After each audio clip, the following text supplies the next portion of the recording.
Hi, I'm Sue White, the Stewardship Chair for our church. I have been a member here since 1997. As we have gone through this past 6 weeks with testimonies, I hope that you have heard stories that have blessed you. I wished for our congregation to hear from a broad spectrum of their peers, some who are well off, some who are of modest means, and some who may be new Christians, and some who may have been saved for years. Me, I'm just another lifelong Christian whose testimony has not got a lot of drama or power. The closest I've ever come to persecution is an unfortunate encounter with a German Shepherd.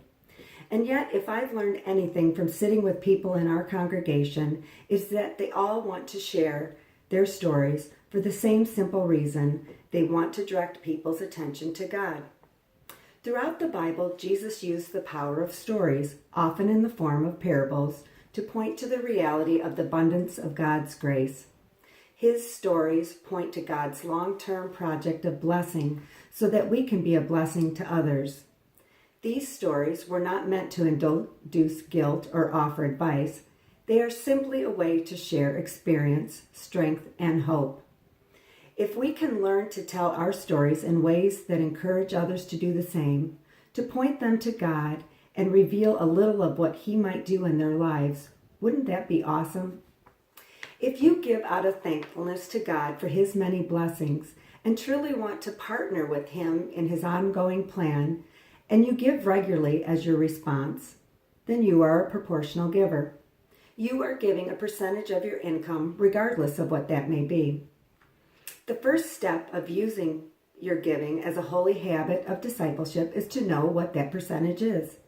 Everyone who gives is a percentage giver.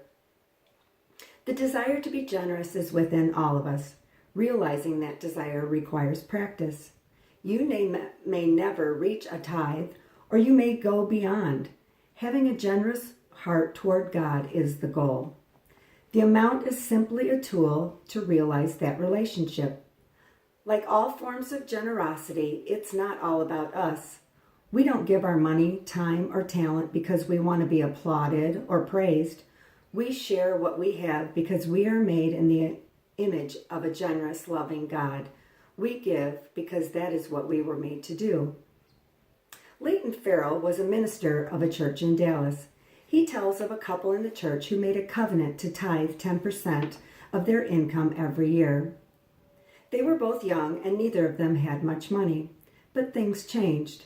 The man tithed $1,000 the year he made $10,000, $10,000 the year he earned $100,000, and $100,000 the year he earned $1 million. But the year he earned $6 million, he just could not bring himself to write out that check for $600,000 to the church. He telephoned the minister and asked to see him. Walking into the pastor's office, the man begged to be let out of the covenant, saying, "This tithing business has got to stop. It was fine when my tithe was $1,000, but I just can't afford $600,000. You've got to do something." The pastor sat there and prayed silently for a long time. Eventually the man said, "What are you doing? Are you praying that God will let me out of the covenant to tithe?" "No," said the minister. "I am praying for God to reduce your income back to the level where $1,000 was your tithe." Why do Chris and I financially support Minooka United Methodist Church? We give because the homeless men, women, and youth in the community need our Daybreak team to serve them a hearty meal. We give because the food pantry needs our donations of food. We give because the community needs a safe place for meetings, whether it's the Boy Scouts, Girl Scouts, AA, or the Senior Exercise Program. We give because Minooka United Methodist assists people in Appalachia with much-needed home repair and a big smile.